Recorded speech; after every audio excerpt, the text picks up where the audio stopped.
You on the Moors Now tells the story of four literary heroines who reject their marriage proposals and leap out of their novels into the moors of time and space. Naturally, the show climaxes with an epic battle of popsicles, Nerf guns, and genuine murder, leaving our remaining heroines and their respective men to meet again 10 years later in a museum dedicated to themselves. I had the honor of getting to help create several of the museum displays.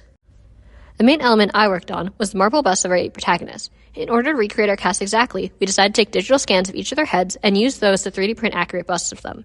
During this process, I was in charge of taking the scans. I used an app called Polycam to scan each of the actors individually. The process was fairly simple. I would have them each stand as still as possible as I slowly circled them, while the app took snapshots of every angle, which were then processed into a full 3D model. The biggest challenge was determining the best conditions for the scan.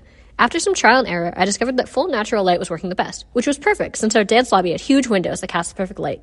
And then the trees in front of them grew leaves, and any scans taken there became unusable. I then pivoted toward harsh stage light, as I found the more shadows cast on the face, the more readable the scan's features were. Additionally, I discovered that starting from the actor's side profile produced better results, specifically reducing the odds that their eyes would be flat or their noses not properly depicted. Viewing the scan in all 3 modes on the app also allowed me to make a more educated guess on what scans would be viable. Once the scans were complete, we were able to have them printed by the school's Makers Lab. Once printed, my coworker was able to add on any hair pieces that we were unable to capture by sculpting them out of paper. In addition to the heads, I also created several smaller displays.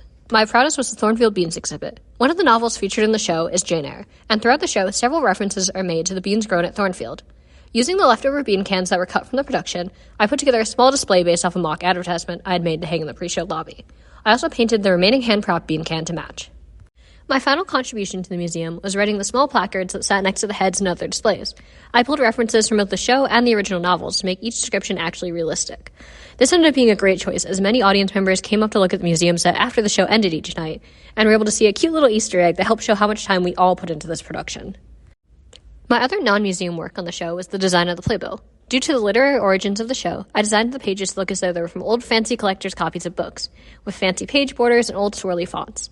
My favorite part of the design, however, was the small references I hid with the corner images on each page, from teacups to stick horses. There was also a full page dedicated to the stick horses used in the show, complete with full bios written by their respective actors.